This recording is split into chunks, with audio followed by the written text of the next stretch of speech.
It-tfajliet u ġuventur ta' taħt il-21 sena li qed jiskontaw sentenza ta' ħabs se jibdew jintbagħtu kollha fiċ-Ċentru Ġdid tas-servizzi korrettivi magħruf bħala CoRRs fl-Imtaħleb.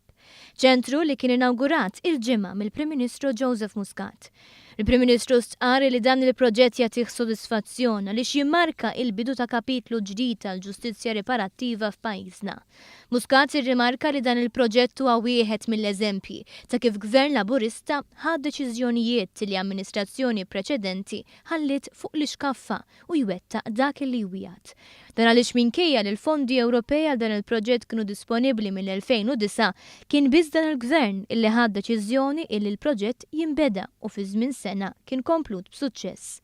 Il-Ministru għall-Intern Carmelo Abela rrimarka kif din il-faċilità kienet weda elettorali tal-Partit Laburista, dik illi iż-żgħażagħ taħt il-21 sena ma jibqgħux jiskontaw sentenzi fil-faċilità korrettiva ta' Kordin jew fl-Isptar Monte Carmeli ma' priġunieri adulti. L-ewwel deċiżjoni li ħadha l-Gvern kienet li ma jibqgħux la fil-faċilità korrettiva ġewwa Kordin u lanqas fil-Forensic Ward ġewwa mal-Isptar Monte Carmeli.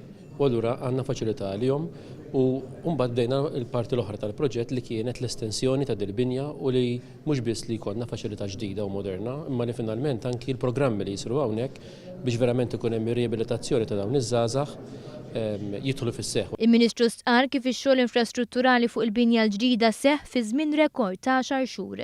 Id-Direttur tal-Faċilità Korrettiva ta' Kordin, Paul De Battista, irrimarka kif il-binja illi tiflaħ tilqa' sa 50 resident u l-faċilitajiet se jgħinu fir-rijabilitazzjoni taż-żgħażagħ. U ma jisbaħu iktar komdi, għandna iktar faċilitajiet fejn il-professjonisti tagħna li jiġu minn CCF, jiġu minn Kordin, jistgħu jagħtu s-servizz tagħhom liż-żgħażagħ tagħna hawnhekk. Aħna nqisu li daw iż-żgħażagħ huma importanti ħafna għalina, nagħmlu ħafna impenn aħna magħhom biex nofrulhom kemm jista' jkun servizzi li jiffaċilitaw ir-reintegrazzjoni tagħhom lura fis-soċjetà. Is-Segretarju Parlamentari għal Fondi Ewropej Ian Borg saħaq illi l-proġett totali sewa madwar €1,600,000 illi minnhom €1,400,000 ma' finanzjati minn fondi Ewropej u fondi Norveġiżi.